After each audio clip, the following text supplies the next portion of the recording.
Coach, I know we could go a number of different ways on that one, but just starting with maybe Christian Brown and Peyton Watson, just what did they bring off the bench today for you guys? Yeah, energy. Yeah, I mean, Christian just won Defensive Player of the Game. Thought his activity was just terrific. That's how he needs to play, man. You look at his stat sheet, 1 of 4 from the field. Who cares? The defense, the energy, the loose balls, the steals, the deflections, running the floor, cutting without it. That's what Christian Brown is. And then Peyton, once again, the fourth quarter, I loved it. They came down one time, no one had him. He pulled up for 3, and that was one of those no, great shot. And but he's the kid's got balls, man. And I thought 2 young players impacted the game at a high level. Jamal Murray, 10 assists, 1 turnover. I think last 2 games now it's 19 total assists, only 3 turnovers. Great number.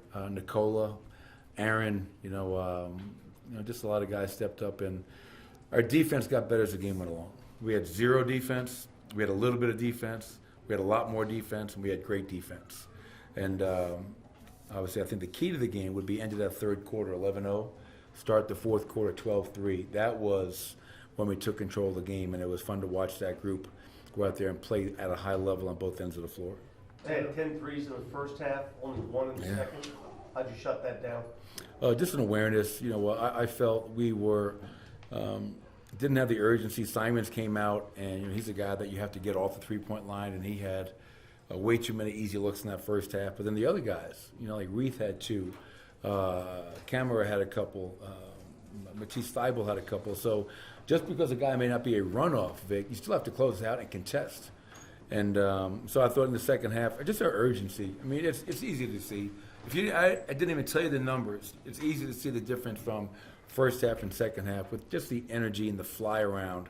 And we had some tremendous possessions in that second half, and we were able to get out and run. 15 fast break points for us is a pretty good number. How important is it to be able to go to some different lineups in these situations where I know you change up the rotation a couple of times, bringing in Mike early in the second quarter in this one, just playing around with it, especially kind of heading into the All-Star break? Are you learning more about this group as you go along? Yeah, and guys have proven to be very flexible and doing whatever is asked of them. The hard part is, I can't play Reggie and Jamal together really long because one has to come in for the other.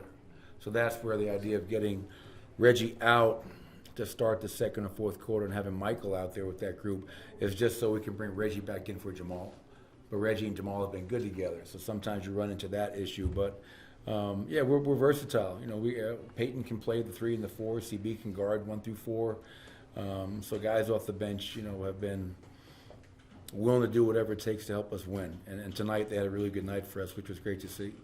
I know it happened late. Do you have any update or feel for how KC is doing? No, I got to. First thing I do when I'm out of here, but then I go talk to our training staff to see, look like maybe a little bit of a hammy, and that's always scary with the soft tissue injuries. So hopefully it wasn't anything major. The best thing about this is that we have 3 days now to get ready for a game on Thursday, and I think after 51 games, our guys need a break mentally, physically, emotionally.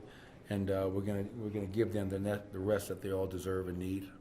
On top of just sort of the development and the shot and all that for Peyton, how much have you seen sort of a development in terms of his sort of hunger to compete down the stretching games? It's another one where he has a huge fourth quarter offensively to help you guys out in some of the Jokic rest minutes.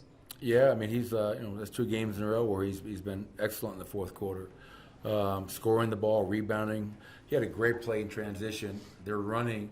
He could easily have given up on the play, but he ran all the way through and took away a transition 3 with a big deflection. He's young. He wants to play, and both he and CB realize, the better they play, the more impact they have to winning. That's going to give them more chances to play as we approach the last, 31 games, whatever it is. So, Peyton is definitely developing and gaining more and more confidence. The end of the third quarter stretch, you mentioned the 11-0 run. Joker Jamal, I think, were very intrinsic for that. Just how, you often go to that just consistently throughout the game. Just do they understand the moments, just in terms of we need a run here? Just that's the experience that they have. Yeah, I mean, I don't think they're out there, Ryan, saying, hey, we need to go on an 11-0 run here. Sure. But we also understand it's really important how we close this quarter. Something we talk about in all of our huddles. We talk about it at halftime, after games, when watching film. you want to win the last 3 minutes of every quarter. That gives you momentum into the next one.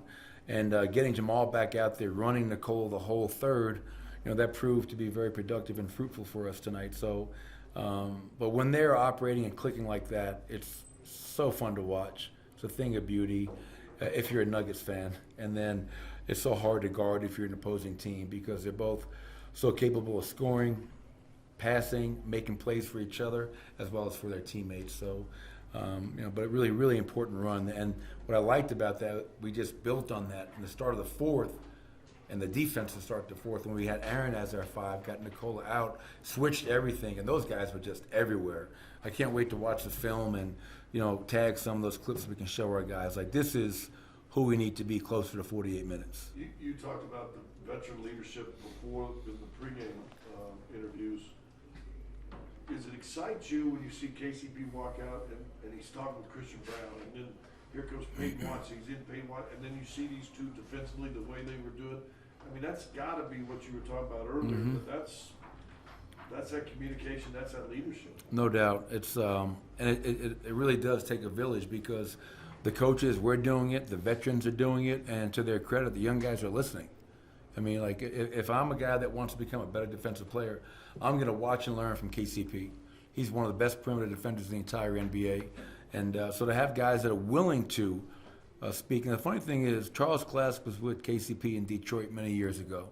And he said when he was in Detroit, KCP never talked.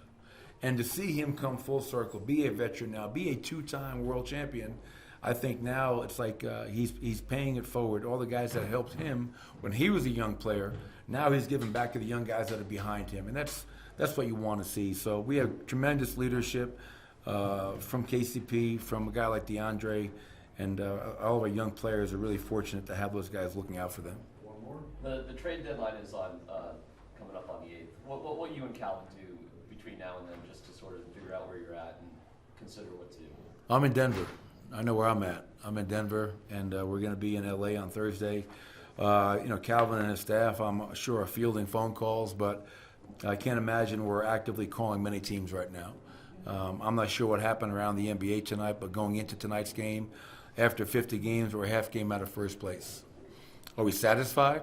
No. I think you always have to have be responsible enough to look within and say, hey, can we do anything that makes us better? That's always a question you have to ask. But knowing Calvin and the brief conversations we've had, there is nothing where Calvin's on the phones, burning up the phone lines to 29 other teams, because we think that we have a tremendous starting unit, and we have some guys on our bench that are young and developing and have a chance to be really good players for years to come. So, but you never know what kind of phone call you'll get. That's a crazy thing as next Thursday approaches. This is a weird business. Strange things happen. But I love the group in that locker room. I love where we're at. And more importantly, I think we really have another level that we can get to. And the fact that we're, I think, 9-3 in our last 12, playing pretty good basketball with 4 to go before the break, I'm pretty pleased with the group and proud of them. Thank you, Coach. Thanks, Coach.